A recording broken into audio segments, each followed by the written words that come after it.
Alhamdulillahirrabbilalamin. Wassalatu wassalamu ala asrafil anbiya'i wal mursalin wa ala alihi wa ashabi ajma'in, amma ba'd. Yang sama kita hormati guru kita Ustadz Zazul Anwar yang tengah hadir tengah-tengah kita, juga yang sama kita hormati Bapak Haji Najamuddin Said dari Mustasar Dewan Masjid, juga yang saya hormati para rekan-rekan dari jajaran pengurus Dewan Masjid, para takmir masjid, para jamaah masjid, khususnya jemaah masjid Raudatul Jannah, dan juga para takmirnya. Alhamdulillah, tentunya kita senantiasa selalu memanjatkan puji syukur kepada Allah Subhanahu wa Ta'ala, karena kita memang menyadari Bapak Ibu rahimakumullah bahwasanya tidak ada di dalam hal kita melaksanakan ataupun melalui kehidupan ini yang dapat lepas dari karunia Allah, yang dapat lepas dari nikmat Allah. Salawat dan salam juga kita sampaikan kepada yang kita lebih besar Muhammad sallallahu alaihi wasallam.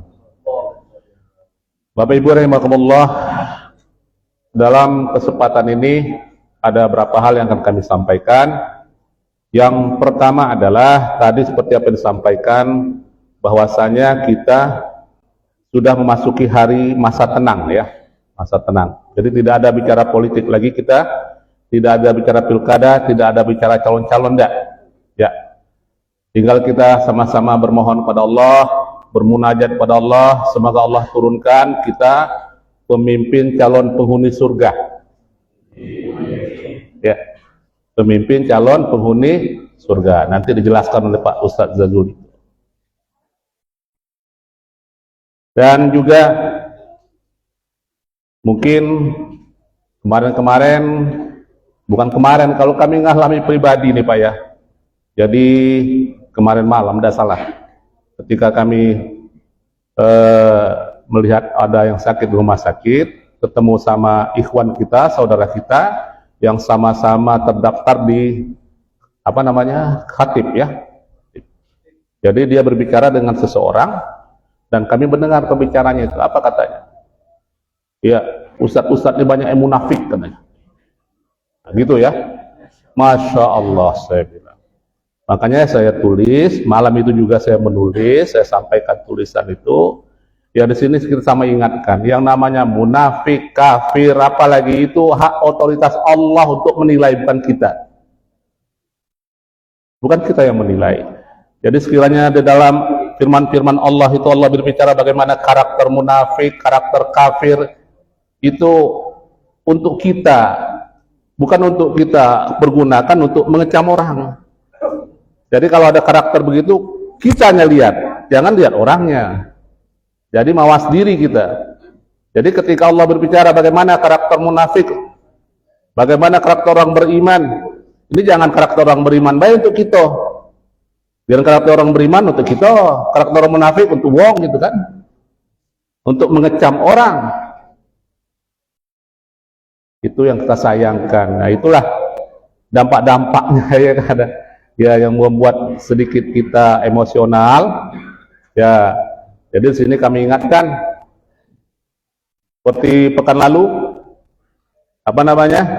setiap hari subuh kita ini ada tren penurunan yang hadir. Ya, kalau kami lihat dampaknya dari pengaruh dari pilkada ini. Mudah-mudahan selesai kita. Ya, balik mungkin 2 kali lipat dari ini, tambah ramai lagi. Ya, apalagi dapat pemimpin yang seperti kita tadi kan dapat pemimpin calon penghuni surga tadi ya, yang akan membawa kita kepada kebaikan. Nah, selanjutnya juga Bapak Ibu rahimakumullah, selesai dari pilkada ini secepatnya ini, mungkin kami sudah mempersiapkan, kita akan segera mempersiapkan untuk membuat kegiatan yaitu lomba kemakmuran masjid. Jadi sini Pak Haji Buhaki sebagai ketua panitia, mungkin dalam 1 hari ini atau sampai besok Kita mungkin perlu pertemuan untuk mempersiapkan itu. Jadi tidak usah nunggu nih sudah pilkada penyelenggaraannya gitu. Jadi kita sebelum pilkada ini kita siapkan sesuatunya karena waktunya sangat mepet sekali. Nah, itulah mungkin yang dapat kami sampaikan, Bapak Ibu rahimakumullah. Sekali lagi menjelang pemilihan pimpinan daerah ini, kami harapkan kita semua bermunajat, bermohon pada Allah Subhanahu wa taala agar dapat kita diberi pemimpin yang dapat membawa kita kepada jalan kebaikan. Bila itu hidayah. Assalamualaikum warahmatullahi wabarakatuh.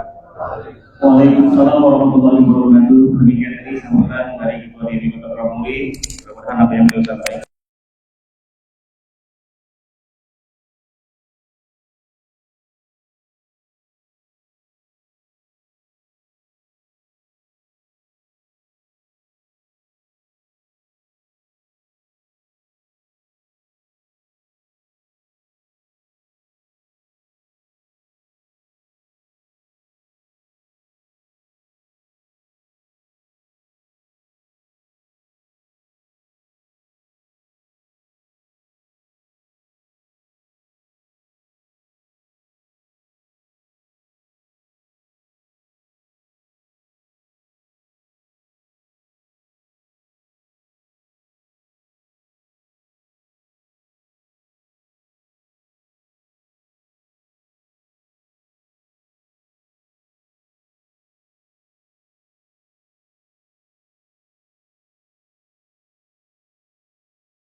menyembah patung kecuali hanya untuk menyembah Allah saja. Mereka yakin bahwa yang menciptakan alam semesta ini Allah, ya, yang berhak disembah itu Allah. Tapi mereka menyembah Allah dengan cara menyembah patung. Karena menurut mereka itu benar. Biar lebih dekat dengan Allah. Nah, ini namanya syariat. Jadi dia punya keyakinan benar, tapi syariatnya salah. Gitu. Keyakinannya benar, syariatnya salah. Maka Islam tidak cuma keyakinan, tapi Islam juga syariat. Juga syariat. Nah, yang tidak kalah penting yang ketiga adalah kita menjadikan Islam sebagai akhlak. Al-Islamu akhlakon. Islam itu sebagai akhlak. Selain dia adalah keyakinan yang membuat orang punya prinsip hidup, lalu syariat yang membuat orang hidup itu ngerti caranya. Cara hidup itu seperti apa? Kalau dia pedagang, cara berdagang seperti apa? Ketika dia beribadah, cara beribadah seperti apa? Dia ngerti. Nah, ini syariatan. Nah, berikutnya Islam juga akhlak. Karena nanti kalau kita lihat, kayaknya kecil ini, kebesaran suaranya.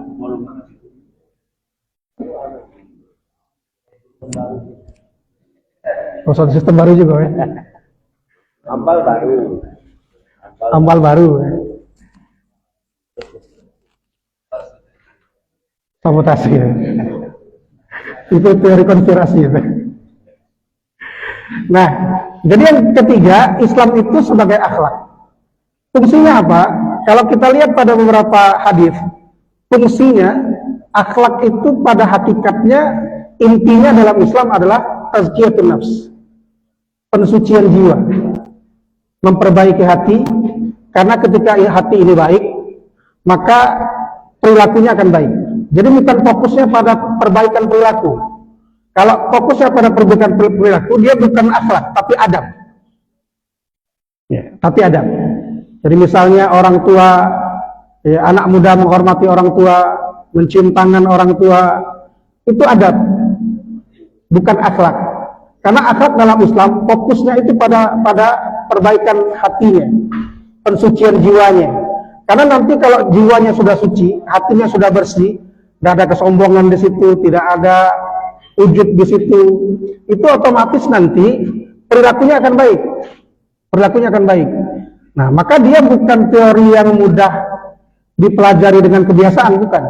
Maka kalau dalam teori para ulama, itu terkait dengan proses penciptaan manusia. Jadi disebutkan misalnya Allah khalaqal insan.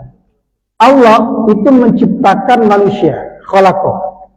Maka di sini posisi Allah sebagai khaliq, sebagai pencipta. Manusia sebagai makhluk yang diciptakan. Nah, uniknya kata akhlak dalam Islam itu berasal dari kata khalaqah juga. Maka khalaqah itu nanti ujungnya bisa, ya, kata pecahannya itu bisa akhlak. Maka dari sini kalau kata para ulama dalam Islam itu akhlak itu tidak bihaitul adah, ya, tidak berdasarkan kebiasaan. Jadi akhlak itu tidak berdasarkan kebiasaan, ya. Meskipun kebiasaan dalam Islam dihargai, tapi dia bukan bihaitul adah atau bihaitul ittifaq. Akhlak tidak berdasarkan kesepakatan para masyarakat. Akhlak itu langsung dari Allah pada proses penciptaan itu. Langsung dari Allah. Nah, kalau dulu di zaman Yunani kuno, di dunia sekuler, ya, bahkan di dunia demokrasi, akhlak itu adalah hasil kesepakatan dan kebiasaan masyarakat. Kalau masyarakat sepakat dengan akhlak tertentu, maka akhlak itu dianggap baik. Nah, meskipun tidak baik. Nah, kalau di para filosof Yunani misalnya, mereka mengatakan bahwa yang disebut dengan etika, adab atau akhlak juga disebut, itu adalah apapun yang sudah terbiasa di tengah masyarakat. Kalau masyarakat sudah terbiasa dengan hal itu, maka itulah akhlak masyarakat itu dan itu baik. Contoh, Bapak Ibu sekalian, waktu Piala Dunia di Jerman, Piala Dunia Jerman. Ini yang suka bola pasti ingat ya. Jadi dulu Piala Dunia di Jerman, Bapak Ibu sekalian, kata di sebuah berita itu, panitia Piala Dunia itu sibuk untuk mencegah, ya kan kalau di Jerman tuh mereka biasa, mohon maaf, mereka itu jogging pagi itu tanpa sehelai benang pun di tengah-tengah jalan, itu laki-laki maupun perempuan. Nah, ini bahaya ini. Di Jerman itu dianggap biasa dan itu akhlak standar. Tapi panitianya sibuk agar jangan orang-orang yang jogging pagi tanpa selai benang pun ini lewat di depan hotelnya timnas Saudi Arabia. Karena pasti akan diprotes. Akan diprotes. Tapi bagi orang Jerman itu biasa. Maka bagi mereka itu benar. Itulah standar akhlak bagi mereka di dunia sekuler dan lain sebagainya. Nah, dalam Islam tidak begitu. Akhlak itu ada sesuai dengan apa yang dimau oleh pencipta. Itulah akhlak namanya, karena dia seakar dengan kata khalaqa itu. Nah, itulah akhlak Islam. Itu akhlak Islam. Nah, oleh karena itu dia menjadi peranan penting. Sehingga nanti kalau kita bicara akhlak, hadis-hadisnya rata-rata misalnya mengatakan yang sudah sering kita bahas, misalnya Rasulullah sabda, la yadkhulul jannah man kana fi qalbihi mithqala dzarratin min kibrin.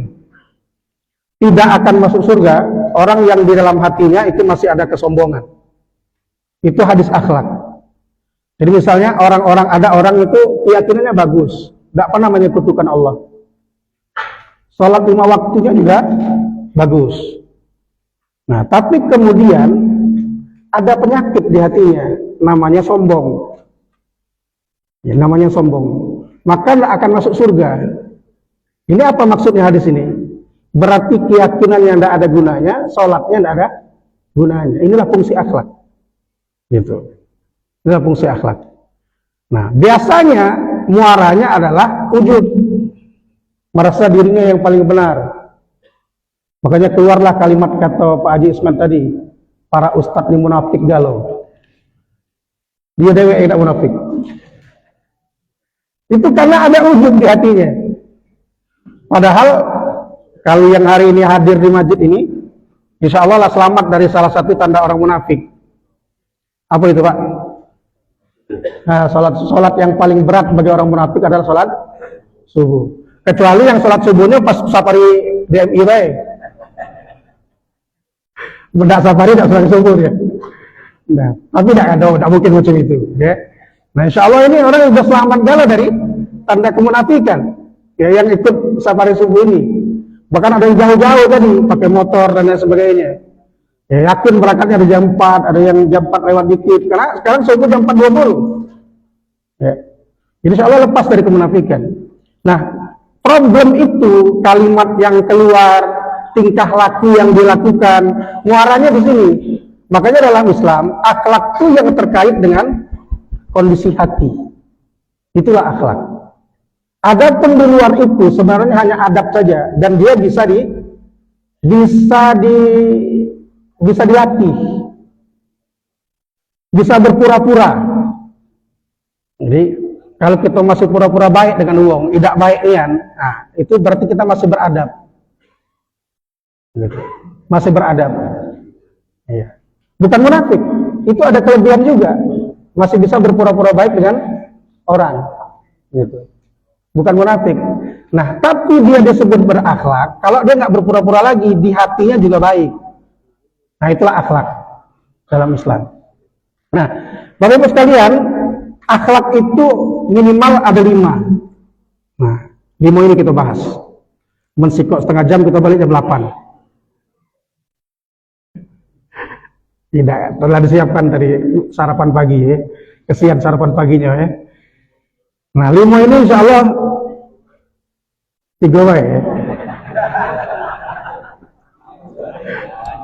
Ini saking panas kita melok tadi. Aku terprovokasi ya, jadi tiga juga. Ada 5 ini netral, nggak kata 1, nggak kedua, kata 3, 5 ya.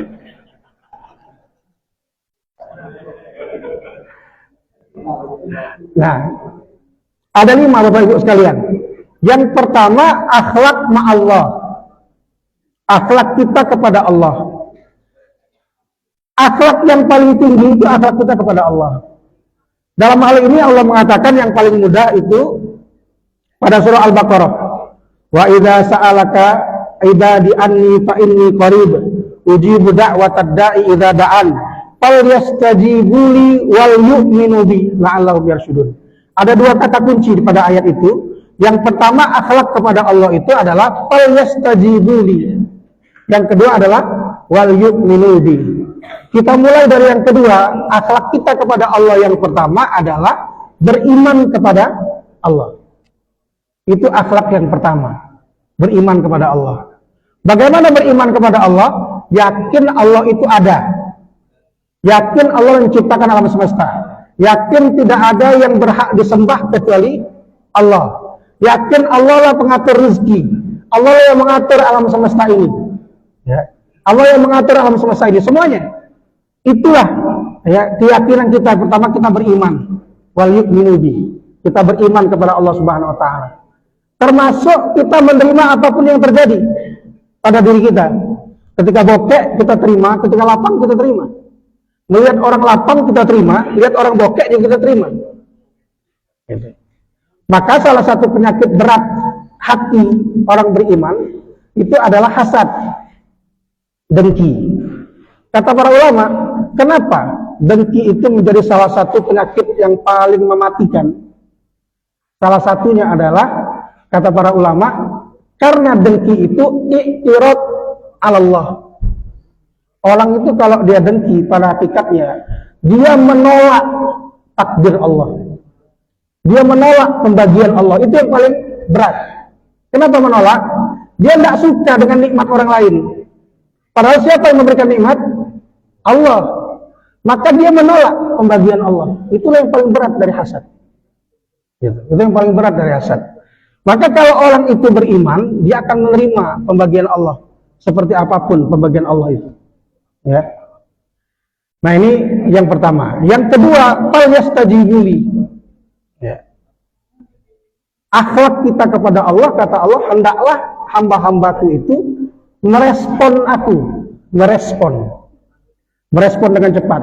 Ada perintah direspon, ada larangan direspon, ada perintah lakukan segera, ada larangan jauhi secepatnya. Nah, itu namanya al-istijabah. Ya, merespon Allah dengan cepat. Inilah 2 akhlak kita kepada Allah. Pertama beriman, yang kedua istijabah, yaitu merespon Allah dengan cepat. Kalau kita mau lihat diri kita, apakah kita berakhlak kepada Allah atau tidak, lihatlah itu di keseharian kita. Ya, ketika azan berkumandang, apa yang terjadi dengan hati kita? Itu mudahnya, Pak. Azan subuh berkumandang, hati kita berkata apa? Ya. Kalau berkata, azan pulo, ini misalnya kan, baru tidur dengan, misalnya kan, tanggung nian. Nah, itu kondisi hati. Itulah gambaran akhlak kita kepada Allah. Karena istijabah kita kurang. Gitu. Ada duit banyak, diperintahkan zakat, kita tidak respon. Ya. Kadang zakat ini problemnya bukan cuma tidak respon, tapi tidak ngerti bahwa ada kewajiban yang bernama zakat. Maka banyak orang kaya yang rajin sedekah tapi tidak zakat. Hati-hati nih yang punya kelebihan harta. Dia tuh tidak pelit sebenarnya, karena setiap hari dia kasih orang, tapi tidak dihitung zakatnya duit itu. Maka sebenarnya dia sudah salah respon. Makanya butuh syariat tadi, ilmu. Ya, selain akhlak tadi butuh syariat tadi, ilmu. Ya, saya melihat banyak sekali yang begitu, Pak, di tengah kita, masyarakat kita. Dia punya duit, punya kelebihan harta, dia tidak pelit, dia kasih banyak. Orang dia infak, dia sedekah, tapi dia nggak perhatian dengan zakatnya. Padahal kewajiban harta bagi orang beriman itu, bahkan menurut sebagian ulama, kewajiban harta bagi orang beriman satu-satunya zakat.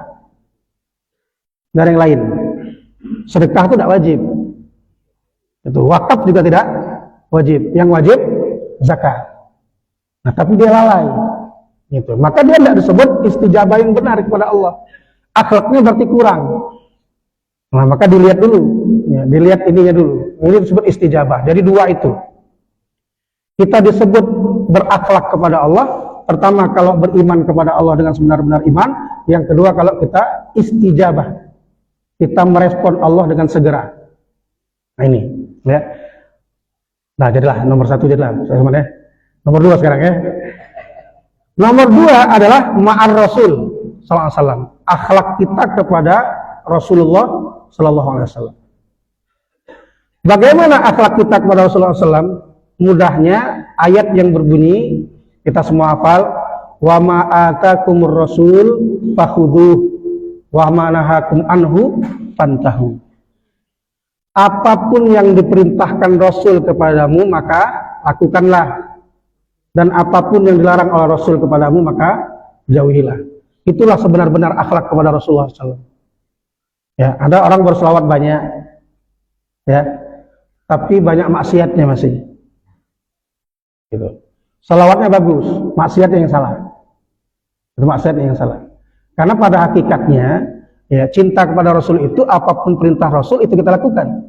Apapun yang dilarang Rasul itu kita jauhi.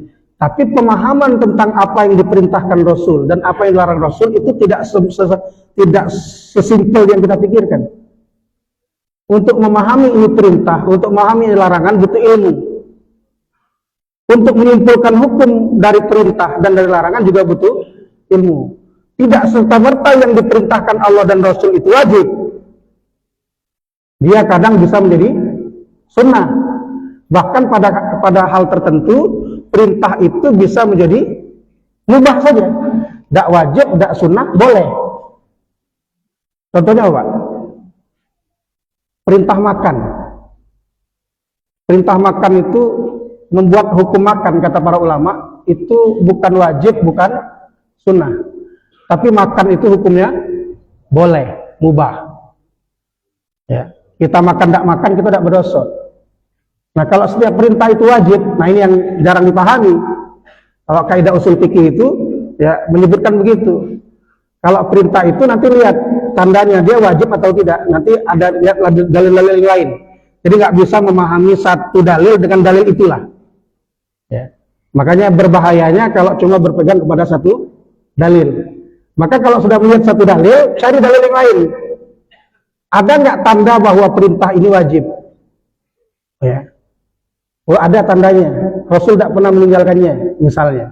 Oh ada tandanya, didukung hadis ini, oh berarti wajib. Gitu.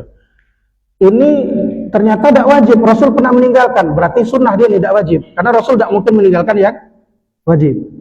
Gitu. Kemudian dicari lagi yang lainnya, oh ternyata sunnah pun tidak ini perintah ini. Cuma mubah saja. Contohnya apa? Makan tadi itu. Kalau makan wajib, kesian dengan bokek. Bokek tidak baca makan berdosa pula. Nah, begitu. Jadi tiga ini tadi dilihat dulu. Begitupun ketika ada larangan, memahaminya tidak sesimpel yang kita pikirkan. Para ulama punya kaidahnya, punya usul fikihnya, mengumpulkan dalilnya. Kalau ada larangan bisa jadi larangan itu haram, bisa jadi larangan itu makruh. Ya. Bisa haram, bisa makruh, tapi tidak menjadi boleh, tidak mungkin boleh. Kalau sudah larangan itu antara dua baik. Kalau tidak haram, makruh. Dua itulah. Kalau tidak haram dia makruh, meleset dari haram dia makruh. Nah, maknanya apa? Ini harus diingat, Bapak Ibu sekalian. Maknanya adalah sesuatu yang makruh yang kadang kita remehkan itu pada hakikatnya larangan Allah dan larangan Rasulnya. Ya. Saya tidak nyebutkan contohnya. Ya. Pacak lebih pikir dewek kamu. Itu daripada banyak itu sebelum tidak aku sebut ke. Cuma kamu harus pikir dewek kan? Ya. Sesuatu yang kita anggap makruh dan kemudian kadang-kadang kita remehkan itu pada hakikatnya pada kata para ulama itu larangan. Itu larangan pada hakikatnya. Jadi pikirlah larangan. Gitu. Nah, aku tidak nyebut tadi Pak. Bapak ini nyebut tadi ya. Nah, dan nomor 2 adalah ma'ar rasul itu ya. Kemudian yang ketiga yaitu ma'an nafs. Jadi akhlak kita kepada diri kita sendiri. Jadi menariknya para ulama ketika merumuskan akhlak ini, akhlak kepada diri sendiri itu setelah akhlak kepada Rasul. Kenapa? Karena orang kalau selesai dirinya berakhlak kepada dirinya sendiri, ya, berakhlak pada dirinya sendiri, maka sebenarnya dia akan bisa berakhlak kepada orang lain. Makanya setelah akhlak kepada Allah, akhlak kepada Rasul, maka akhlak kepada diri sendiri. Ayat tentang akhlak kepada diri sendiri ini, ya ayat yang kita kenal, ya Allah mengatakan, ya ayyuhalladzina amanu qu anfusakum wa ahlikum nar. Hai orang-orang yang beriman, qu anfusakum wa ahlikum nar. Cegahlah dirimu dan keluargamu dari api neraka. Jadi puncak akhlak orang beriman kepada dirinya sendiri adalah ketika dia mampu membuat dirinya tidak masuk ke neraka. Itulah puncak akhlak dirinya. Maka akhlak orang beriman kepada dirinya pada prakteknya, dia betul-betul khawatir dirinya ini masuk neraka. Maka setiap perkataan yang keluar dari mulutnya dan perbuatan yang dia lakukan, dia hitung ini membuat masuk neraka tidak. Itulah akhlak tertinggi orang beriman pada dirinya. Ya. Nah, itulah akhlak tertinggi orang beriman. Pas makan dia mikir, ini halal apa haram? Karena halal itu berkah membuatnya dekat kepada surga. Kalau haram membuat dia ya, jauh dari surga, masuk neraka. Nah, dia hitung-hitung semua itu. Semua perkataan dan perbuatan dihitungnya. Itu. Ngomong ini mendekatkan ke surga atau mendekatkan ke neraka. Melakukan ini itu yang dihitungnya. Itulah akhlak tertinggi orang beriman kepada dirinya. Bukan yang lain. Maka akhlak kepada diri bagi orang beriman itu bukan mengikuti apa yang dimau oleh dirinya. Bukan mengikuti apa yang dimau oleh dirinya. Ya. Tapi mendidik dirinya agar menyukai semua perkataan dan perbuatan yang mengarah ke surga dan tidak menyukai semua perkataan dan perbuatan yang mengarah ke neraka. Nah. Kalau dapat amplop misalnya, hitung-hitung amplop ini bawa ke surga apa ke neraka kira-kira. Misalnya ya. Ya. Misalnya baik, kalau dapat amplop palu kan, nggak galau-galau kan dapat amplop nih kan, ada yang dapat amplop misalnya, hitung dulu amplop ini mau surga bukan neraka ini, amplop ini baik, isi Jakarta.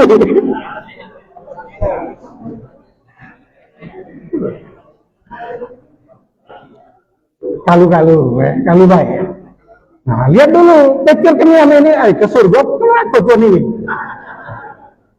Mengkira-kirakan neraka sebagai akhlak yang baik, tinggalkan. Itu akhlak yang baik orang beriman kepada dirinya. Ya tentu juga kepada keluarganya. Ya, kepada keluarganya, kepada dirinya dulu. Nah, itu yang paling penting akhlak orang beriman. Gitu. Ya ketika azan datang, azan berkumandang, dia bertemu apa dan sebagainya, ada kejadian apa, semuanya dihitung ini ke surga atau ke neraka. Itulah orang beriman. Itulah yang membuat para sahabat itu bisa berbuat luar biasa. Itulah. Bagaimana Utsman tidak hitung-hitungan dengan sedekahnya, di otaknya surga. Bagaimana Umar bin Khattab, ya juga tidak hitung-hitungan sedekahnya, ibadahnya di malam hari, di siang hari dia ngurusin umat, di malam hari dia ngurusin dirinya, kata Umar. Malam hari inilah aku ngurusin diriku sendiri.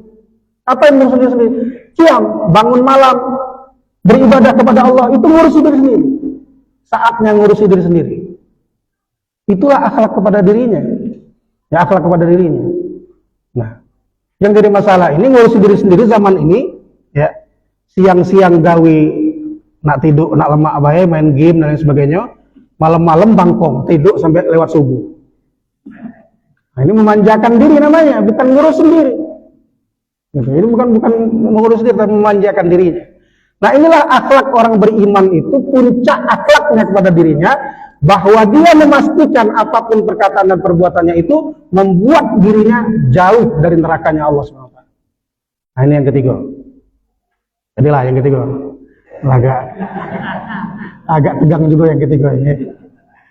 Nah kemudian yang keempat, ya, ma'al insan, akhlak kepada manusia. Manusia ya. Maka para ulama menulis ini ma'al insan, bersama akhlaknya kepada manusia. Manusia ini maksudnya untuk menunjukkan kepada manusia mana saja. Kepada manusia mana saja. Mau dia beriman, tidak beriman, orang taat atau pelaku maksiat, tetaplah berakhlak kepada orang-orang ini. Ya, tetaplah berakhlak. Mau muslim mau non muslim, punya tetangga muslim maupun non muslim, tetaplah berakhlak. Ma'al insan, akhlak kepada semua manusia. Itulah yang diajarkan oleh agama ini. Maka Allah mengatakan dalam Al-Quran, ini yang paling banyak kita hafal juga, Allah mengatakan wala tusair khaddaka linnas wala tamshi fil ardi maraha innallaha la yuhibbu kulla mukhtalin fakhur. Kata Allah, dan janganlah kalian memalingkan wajah kalian dari manusia karena sombong, dan janganlah berjalan di muka bumi ini dengan congkak. Sesungguhnya Allah tidak menyukai semua kesombongan dan kebanggaan. Ini yang paling penting, akhlak kepada sesama. Ya, kata Allah, jangan palingkan wajahmu dari mereka karena sombong. Ya, yang pertama tuh jangan sombong. Akhlak kepada selain kita itu pertama jangan sombong. Bagaimana caranya? Tata dulu hati. Ya, karena tadi akar kesombongan itu adalah ujub. Tata dulu hati bahwa kita sama dengan dia. Kita sama dengan dia. Makanya saya sering mengatakan di literatur para ulama itu sering dikatakan beberapa riwayat itu mengatakan biasanya para salafus sholih itu kalau ketemu orang lain yang pertama kali dia lakukan adalah menata hatinya. Ya, melihat ada kawan tuh nak ketemu kita, yang pertama dilakukan itu menata hati. Ya, bahwa kita ini tidak lebih baik dari dia. Ya, lebih rawan lagi pada orang-orang yang misalnya berpakaian biasa-biasa saja. Ya. Biasanya orang itu kalau dia akhlak di hatinya tidak bersih, kalau dia ketemu orang yang misalnya pakaiannya lebih baik daripada dia akan bersikap berlebihan, menghormatinya akan bersikap berlebihan. Kalau bertemu dengan yang pakaiannya misalnya biasa-biasa saja, yang kumuh, dia akan meremehkan. Itu problem hati. Maka yang pertama kali kata para salafus sholih, kalau bertemu orang, ya aku akan merasa diriku tidak lebih baik daripada dia. Itu dulu yang paling penting. Nah, maka tidak muncul kesombongan. Kalau enggak akan muncul kesombongan. Wala tamshi fil ardi maraha, dan janganlah berjalan di muka bumi ini dengan congkak. Berjalan dengan congkak, dengan berbangga-bangga, merasa diri hebat dan lain sebagainya. Ya, akhirnya muaranya di sini juga. Akhirnya muaranya di hati juga. Ya, dia ujub. Ya, dia merasa dirinya yang paling hebat dan paling benar. Nah, akhlak kepada selain kita, kepada semua manusia, itu dulu yang paling penting akarnya, yaitu tidak sombong kepada mereka, memanusiakan mereka, apapun kondisi mereka, seperti apapun diri mereka, beriman ataukah tidak, tetap gitu. Tetap. Misalnya ada tetangga kita non muslim nih, Kristen misalnya. Oke, dalam agama kita, ya yang masuk Islam itu cuma orang Islam kan, yang masuk surga itu kan cuma orang Islam kan. Itu dalam agama kita, dan itu keyakinan harus kita jaga. Tidak boleh kita berpikir, agama mana baik, pacak masuk surga, sebenarnya yang penting baik gitu. Tidak boleh. Ya, tidak boleh itu. Kita harus yakin kita lah yang masuk surga. Selain Islam itu tidak masuk surga. Tapi ketika bertemu tetangga kita yang non muslim, ya, kita menata hati kita agar tidak sombong. Kenapa? Kita ini belum pasti juga masuk surga. Dan kita tidak tahu ujung dari hidup kita ini. Bisa jadi Allah kasih dia hidayah Islam, dan kita dicabut hidayah Islamnya. Mungkin nggak? Mungkin, Pak. Sangat mungkin. Ya, saya dulu pernah cerita, ada seorang muadzin dulu, ya, di zaman kekhalifahan dulu. Ada seorang muadzin, suaranya bagus sekali, sangat bagus. Kan dulu kan belum ada speaker, Pak. Jadi azan itu di pojok pintu, dibuatkan tempat di atas pintu masjid. Azan, dia mau azan dia bertahun-tahun. Dia azan, Allahu Akbar, Allahu Akbar. Sambil azan tuh ada wanita Romawi lewat, perempuan Romawi lewat, cantik betul. Sambil azan sambil melihat Allahu Akbar, Allahu Akbar. Diikuti sambil Allahu Akbar, Allahu Akbar. Oh, sampai jauh, sampai la ilaha illallah. Muadzin, Pak. Lalu dia sesuai azan turun dia kejar perempuan ini. Dikejar perempuannya. Kan waktu itu orang nggak seperti sekarang ya. Kalau sekarang kan pakai pendahuluan panjang kan. Pakai chat dulu, ini enggak. Langsung dia kejar aja. Dikejar sama dia sampai ketemu ke perempuan itu, dia katakan, aku menyukaimu dan mencintaimu. Langsung baik dia. Kata perempuan ini, oh enggak bisa. Kenapa enggak bisa? Kita beda. Apa maksudnya beda? Saya Nasrani dan Anda Muslim. Enggak bisa. Laki-laki ini karena sudah mungkin kerasukan setan mungkin. Dia katakan, apa yang membuat saya bisa bersamamu? Kata perempuan, satu aja, masuk agama kami. Oke, laju. Laju, Pak. Masuk Kristen. Tidak berapa lama kemudian, dia beberapa hari setelah itu nikah. Sesuai dengan agama Kristen. Selesai nikah, hari itu tuh selesai nikah, ya balik ke rumahnya. Diajaknya bininya ini. Ya, tiba-tiba dia melihat atap rumahnya bocor, rusak. Naik dia ke pojok, meneri. Tampak debu mati. Belum sempat malam pertama, lah mati hari itu lah. Kita tidak tahu. Ya. Ini muadzin setiap hari di masjid, azan terus, tentu beriman, tentu sholat tepat waktu terus, ya kan? Tapi kita tidak tahu. Makanya jangan menyombongkan keislaman kita di hadapan orang-orang yang belum mendapatkan hidayah Islam. Itulah akhlak kita bahkan kepada selain Muslim sekalipun, apalagi kepada sesama Muslim. Apa dia tidak disombongkan kalau sesama Muslim? Nah, ini yang keempat. Nah, jadilah yang keempat. Jam 6 sudah ya. Nah, yang terakhir adalah akhlaqu ma'al kaun. Akhlak kepada alam semesta. Jadi ini luar biasanya Islam. Ya. Kita itu bukan cuma berakhlak kepada manusia, tapi juga berakhlak kepada alam semesta.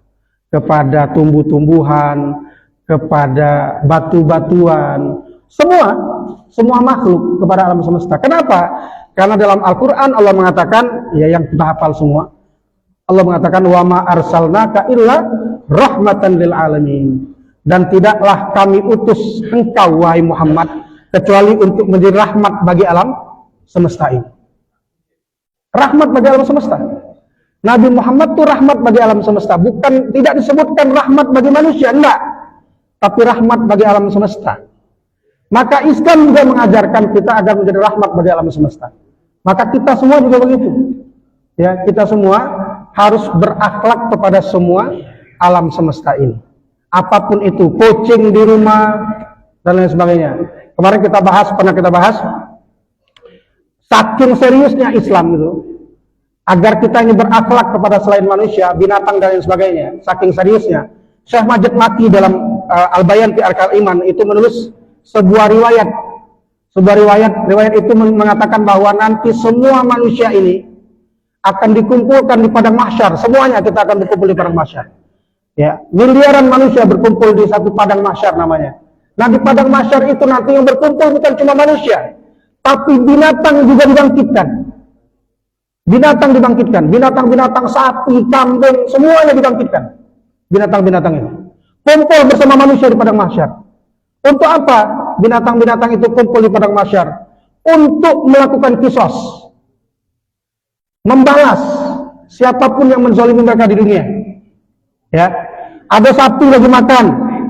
Nah, sapi yang suka nanduk dia, gitu. Katanya salah yang lagi makan, ditanduk oleh sapi ini. Nah, kaget di mahsyar dibangkitkan, ditanduk juga oleh sapi. Pasti dalam riwayat begitu. Bukan cuma antar sapi atau antar anjing atau antar binatang, tapi manusia yang menzalimi binatang itu juga akan dikisos oleh binatang itu. Ada kucing lewat depan rumah. Ya, tadi memang ada kucing nih yang maling ikan. Nah, kucingnya lewat, dia tidak maling. Kita tiba-tiba nendang, pendoknya gitu tendang, gang selesai. Nah, kucing ini dia berpikir aku maling tidak, aku ini tendang gitu. Nah, kaget pas di mahsyar kaget itu, bangkit dia, dibangkitkan oleh Allah. Nah, yang pernah nendang kucing tadi itu, ditendang pula oleh kucing. Bukan kucing sekecil itu, besar ini dalam mahsyar kaget. Kira-kira mirip lah dengan kita waktu di dunia ini kan. Sebesar lagi dari kita, ditendangnya pula. Selesai binatang-binatang yang melakukan kisos, mereka dimatikan lagi. Nah, surga dan neraka, dimatikan lagi. Nah, saat itulah manusia, ketika binatang-binatang ini kan, sudah dimatikan semua, saat itulah manusia itu mengatakan, manusia berteriak, ya laitani kuntu turaba. Ya Allah, alangkah bagusnya kalau aku juga menjadi debu seperti binatang-binatang itu. Jadi was-was kan, binatang itu selesai jadi debu. Nah, dia aman surga neraka. Nah, itulah yang membuat manusia waktu itu pengen sekali menjadi debu. Nah, itulah hadis terkait itu. Maka akhlak kita bukan hanya kepada sama manusia, tapi kepada semua alam semesta ini. Alhamdulillahirabbil alamin. Sudah Bapak Ibu ya, itu aja. Ya, mohon maaf kalau ada kekurangan. Assalamualaikum warahmatullahi wabarakatuh.